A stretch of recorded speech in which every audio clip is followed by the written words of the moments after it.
Jai Shri Krishna, students. Hope you all are healthy at your home. So, student, this is the new topic of this chapter: free energy and its significance. Free energy એટલે કે મુક્ત ઉર્જા અને તેના મહત્વની આપણે વાત કરીએ that we know that all the energy may be converted into work. So, any kind of energy which can be converted into useful work is called available energy.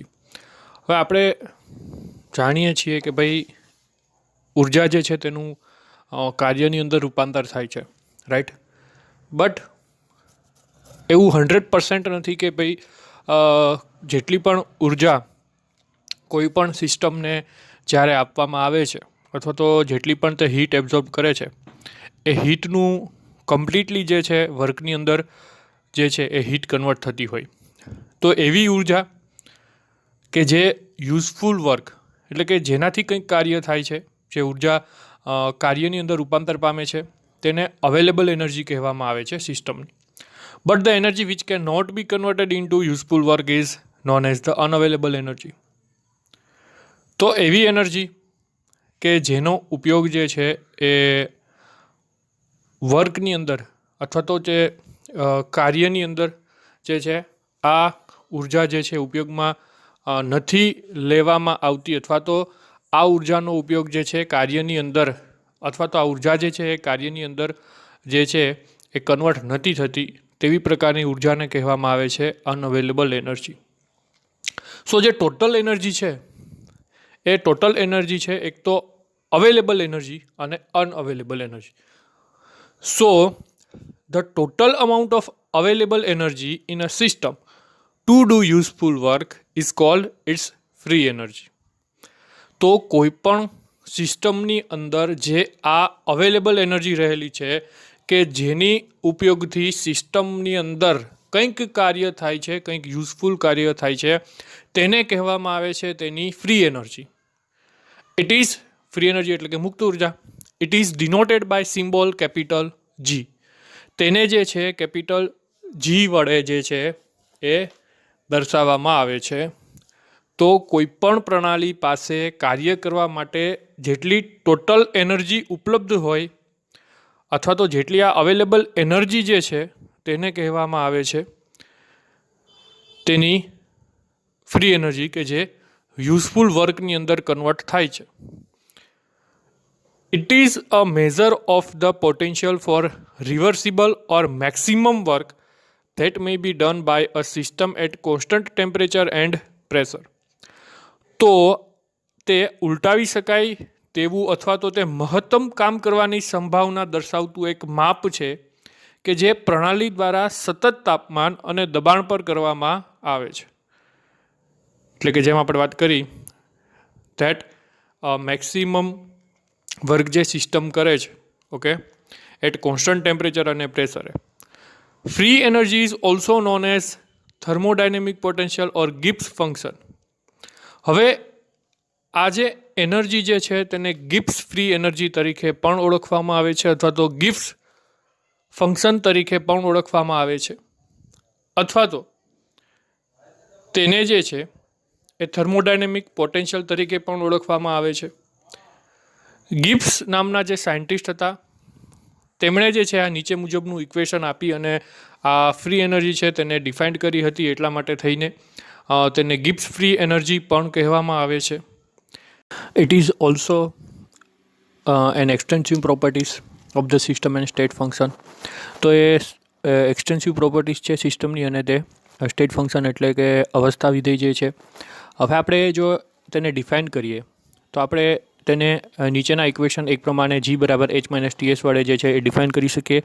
અહીંયા જી જે છે એ છે ગિબ્સ ફ્રી એનર્જી, એચ છે enthalpy, T છે temperature અને S છે entropy. તો હવે આપણે જે આ ચેન્જ થાય છે ફ્રી એનર્જીનો તેને જે છે કોઈ એક બે સિસ્ટમના ઇનિશિયલ અને ફાઇનલ સ્ટેટ જે છે તે દર્શાવી અને તેનું જે છે એ ડેરિવેશન કરીએ. કે suppose if G1, H1 and S1 represent the thermodynamic state function of the system in initial state. હવે આપણે કોઈ એક સિસ્ટમની વાત કરીએ તો અહીંયા એ સિસ્ટમમાં જે છે એ G1 H1 અને S1 જે છે એ થર્મોડાયનેમિક સ્ટેટ ફંક્શન છે તેને દર્શાવે છે કોઈપણ સિસ્ટમની તેની પ્રાથમિક અવસ્થામાં. જ્યારે G2, H2 અને S2 જે છે એ રિપ્રેઝેન્ટ કરે છે તેની final state at a constant temperature. Okay, at constant temperature અહીંયા જે છે આઇસોથર્મલ પ્રોસેસ, કોન્સ્ટન્ટ ટેમ્પરેચર એટલે પ્રોસેસ છે આઇસોથર્મલી થતી હશે, તો આઇસોથર્મલ પ્રોસેસની અંદર આવી વાત કરેલી છે. ફોર ફ્રી એનર્જી ચેન્જ એટલે કે જે આ એનર્જીમાં ચેન્જ થાય છે તે કંઈક આ વડે દર્શાવવામાં આવે છે, final minus initial. Okay, so we can get delta G is equal to delta H minus T delta S. એટલે કે આ જે ફ્રી એનર્જીમાં જે ચેન્જ થાય છે, એન્ટ્રોપીમાં જે ચેન્જ થાય છે અથવા તો એન્થાલ્પીમાં જે ચેન્જ થાય છે તે આપણે અહીંયા દર્શાવેલી છે. ટી જે છે અહીંયા કોન્સ્ટન્ટ રાખવામાં આવે છે, ટેમ્પરેચર છે કોન્સ્ટન્ટ રહે છે. સો નાવ એટ કોન્સ્ટન્ટ પ્રેશર, જો હવે આપણે કોન્સ્ટન્ટ પ્રેશરે આ વાત કરીએ તો આપણને જાણીએ છીએ કે ભાઈ કોન્સ્ટન્ટ પ્રેશરે કોઈ પણ જે ચેન્જ થાય છે જે એન્થાલ્પી વડે આપણે તે દર્શાવીએ છીએ કે એન્થાલ્પી બરાબર E plus PV, right. So we can get delta H is equal to delta E plus P delta V. Put equation 3 in equation 2 એટલે કે આપણને જે આ ઇક્વેશન 3ની અંદર જે વેલ્યુ મળેલી છે ઉપરની પ્રોસેસની અંદર ને આપણે એમ કીધું કે ભાઈ જે છે એ આઇસોથર્મલી થાય છે. સેકન્ડ આપણે એમ કીધું કે ભાઈ કોન્સ્ટન્ટ પ્રેશરે જ્યારે આ પ્રક્રિયા થતી હોય તો આપણને દર્શાવીએ છીએ H બરાબર E પ્લસ પી વડે. તેના આપણને જે ડિફરન્સ મળે છે એ મળે છે ડેલ્ટા એચ. તો અહીંયા જે આપણને ડેલ્ટા એચની વેલ્યુ મળી છે તેને આપણે પુટ કરીએ છીએ અથવા તો જે છે યુઝ કરીએ છીએ equation number 2. So we can get delta G is equal to delta E plus P delta V minus T delta S. એટલે કે સિમ્પલી આપણે જે છે ડેલ્ટા એચ એન્થાલ્પીની જે વેલ્યુ મળી હતી તેને આપણે અહીંયા પુટ કરી છે ઇક્વેશન 4ની અંદર, રાઈટ. તો અહીંયા જે ઇક્વેશન છે ડેલ્ટા જી, આપણે જે ડેલ્ટા એની જે વેલ્યુ મળેલી છે, ઓકે, ડેલ્ટા એ બરાબર delta E minus T delta S. હવે આપણે જે છે ડેલ્ટા ઈને કરતાં બનાવી દઈએ તો ટીડીએસને પેલી બાજુ લઈ જશું એટલે આપણને મળશે delta E plus TDS. Put equation 4 in equation 5. So we can get delta G. Now putting the value of delta E, તો આપણને મળશે delta E plus T delta S plus PDV P delta V minus TDS. Okay, તો અહીંયા જે છે એ એક આપણું જે છે ટીડીએસ અને પ્લસ ટીડીએસ અને માઇનસ ટીડીએસ આપણે રિમૂવ કરી દઈશું તો આપણને મળશે ડેલ્ટા જી બરાબર delta E plus P delta V. Now as we know that delta E is equal to minus W. તો અગાઉ આપણે વર્ક ફંક્શનની જ્યારે વાત કરી હતી ત્યારે આપણને મળ્યું હતું કે જે વર્ક ફંક્શન છે તેની વેલ્યુ જે અહીંયા દર્શાવીએ તો ડેલ્ટા એ બરાબર માઇનસ W થાય છે. So delta G is equal to now putting the value of delta in this equation, so we can get the following equation: delta G is equal to minus W plus P delta V, or minus delta G is equal to W minus PdV, right? Quantity P delta V is work done by the gas due to expansion of gas at constant external pressure. તો અહીંયા જે P delta V જે છે એ work done થાય છે gas દ્વારા, એટલે કે જ્યારે ગેસનું એક્સપાન્શન થાય છે એટ કોન્સ્ટન્ટ એક્સટર્નલ પ્રેશરે ત્યારે જે તેની ક્વોન્ટિટી છે એ પી ડેલ્ટા ઈ વી જે છે એ દર્શાવે છે work done by the gas. So minus delta G indicate maximum work obtain from the system other than change of volume and constant temperature and pressure is called net work. તો આપણે એવું કહીએ કે ભાઈ તેથી જે માઇનસ ડેલ્ટા જી છે એ સતત તાપમાને, ઓકે, એટલે કોન્સ્ટન્ટ ટેમ્પરેચર અને કોન્સ્ટન્ટ પ્રેશરે સતત તાપમાન અને દબાણ પર વોલ્યુમના જે ફેરફાર સિવાયની સિસ્ટમમાંથી જે પ્રાપ્ત મહત્તમ કાર્ય છે તેને તે દર્શાવે છે અને તેને કહેવામાં આવે છે network. So network is equal to W minus P delta V is equal to minus delta G. So here minus delta G is a measure of net work obtained from the system at constant temperature and pressure. Okay, તો આ જે minus delta જી જે છે એ છે સતત તાપમાન અને દબાણ પર સિસ્ટમમાંથી મેળવેલું જે આપણે કહી શકીએ કે ભાઈ જેટલું વર્ક થયું છે, ટોટલ જે વર્ક થયું છે અથવા તો જેટલી જે છે આપણને યુઝફુલ વર્ક જે મળ્યું છે એ, ઓકે, અથવા તો સિમ્પલ આપણે કહીએ તો એક ચોખ્ખું જે વર્ક થાય છે અથવા તો જે વર્ક છે તેની વાત અહીંયા કરેલી છે. So the quantity G is called Gibbs free energy or free energy. તો આ જે જી જે છે તેને ગિબ્સ ફ્રી એનર્જી અથવા તો ખાલી ફ્રી એનર્જી તરીકે પણ ઓળખવામાં આવે. Next topic is free energy variation with temperature and pressure or free energy for ideal gases. Free energy for ideal gases અથવા તો આપણે તેને કહી શકીએ variation of free energy with temperature and pressure. So હવે આપણે તેના વેરિએશનની વાત કરીએ ફ્રી એનર્જીના વિથ ટેમ્પરેચર અને પ્રેશર. તો ફર્સ્ટ ઓફ ઓલ આપણે according to the equation of free energy G is equal to H minus TS. આને કહી દે ઇક્વેશન નંબર આપણે 1. બટ આપણે જે જાણીએ છીએ એન્થાલ્પીની જે ઇક્વેશન હતું તે હતું H બરાબર E plus PV. But we know that H is equal to E plus PV. તો Hની વેલ્યુ આપણે ઇક્વેશન નંબર 1ની અંદર પુટ કરીએ તો આપણને મળશે G બરાબર E plus PV minus TS. G is equal to E plus PV minus TS.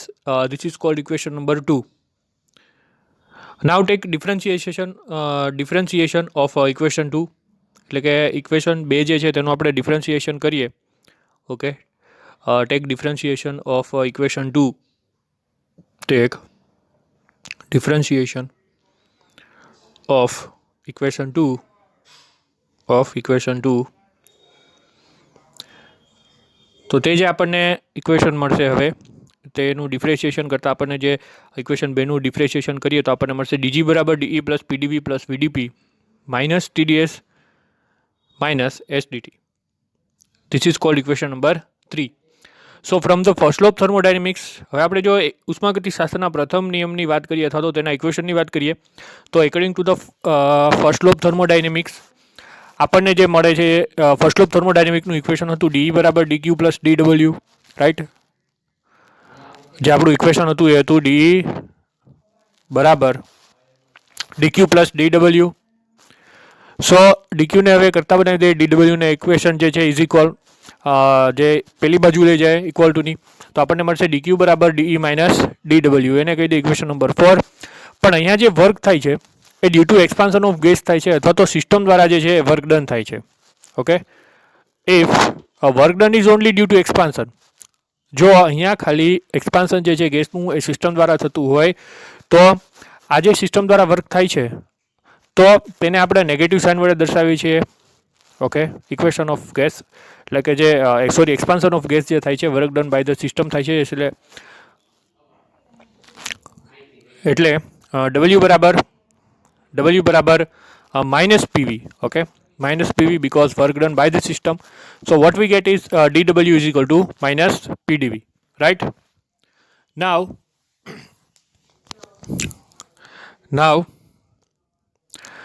put this value in equation 4. Put this value in equation 4.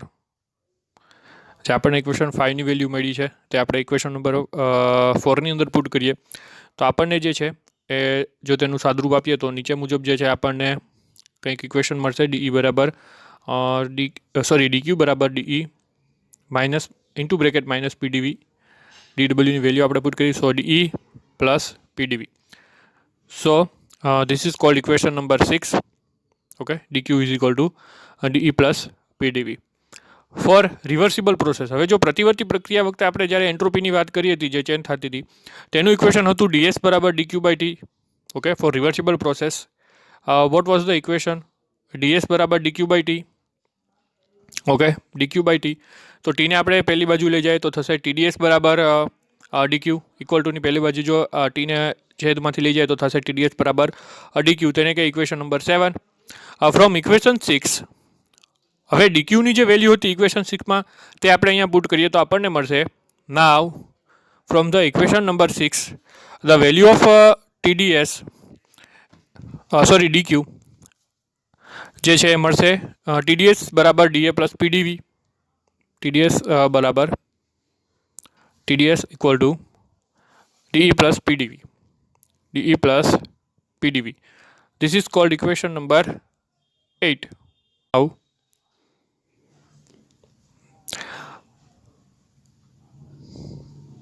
from equation 6 હવે equation 6 પ્રમાણે DQ જે છે તેની વેલ્યુ આપણે અહીંયા જે છે ઇક્વેશન 7ની અંદર પુટ કરીશું તો TDS બરાબર DE પ્લસ PdV થશે. ઓકે, DE પ્લસ PdV એને કહે equation number 8. Now comparing equation number 3 and 8. હવે જો આપણે ઇક્વેશન નંબર 3 અને 8ને કમ્પેર કરીએ ઓકે, ઇક્વેશન નંબર 3 જે હતું આપણું એને અને 8 ને આપણે કમ્પેર કરીએ તો આપણને જે છે એ નીચે મુજબનું ઇક્વેશન મળશે. ડીજી બરાબર ડી પ્લસ પીડીવી જે વેલ્યુ હતી તે આપણે કમ્પેરિઝન અહીંયા કરીએ તો આપણને જે છે નાવ કમ્પેરિઝન ઇક્વેશન 3 એન્ડ 8 તો આપણને મળશે ડીજી બરાબર TDS plus VDP minus again TDS minus SDT. Okay, જે ડીડી પ્લસ પીડીયુની વેલ્યુ આપણે અહીંયા પુટ કરી માઇનસ એસડીટી. જો એક પોઝિટિવ અને એક નેગેટિવ ટીડીએસ છે અહીંયા કેન્સલ થશે તો આપણને મળશે ડીજી બરાબર VDP minus SDT. This is called equation number 9.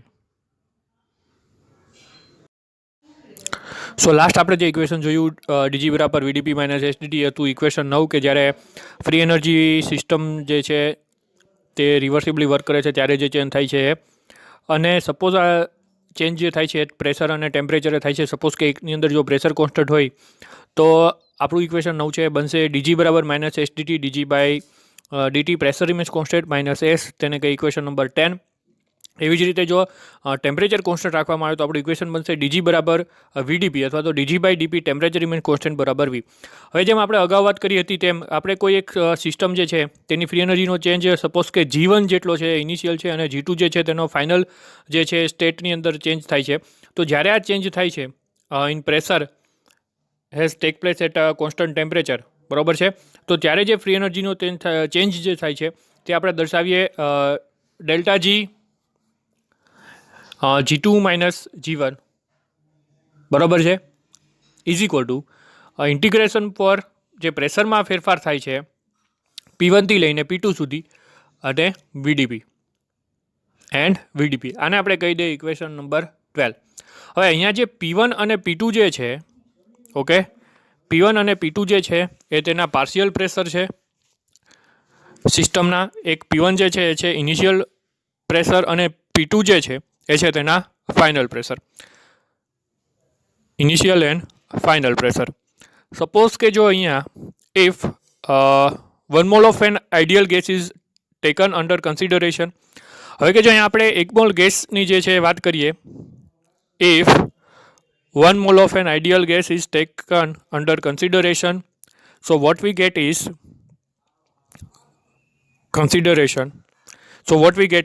PV is equal to NRT. એટલે જે છે PV is equal to RT. n mall of gas છે હવે તે દર્શાવતા નથી આપણે, એટલે V બરાબર આપણે જે છે V બરાબર RT બાય P જે છે તે વેલ્યુ લેશું.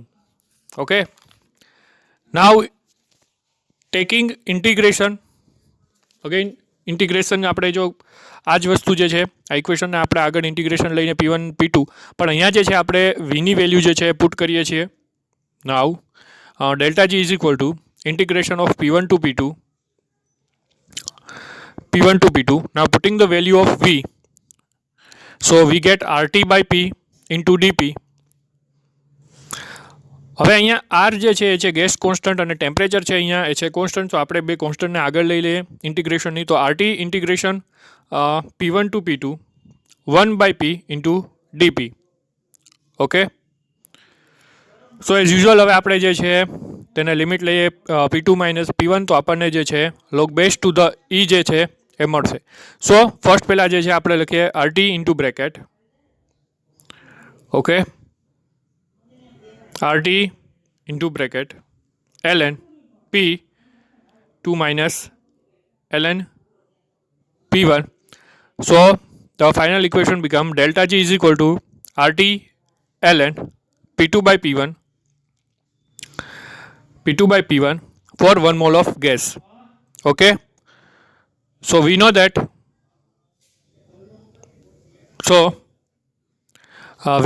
P1 V1 is equal to P2 V2. P1 V1 is equal to P2 V2. So P2 by P1 is equal to V1 by V2. Okay, so P2 by P1 is equal to V1 by V2.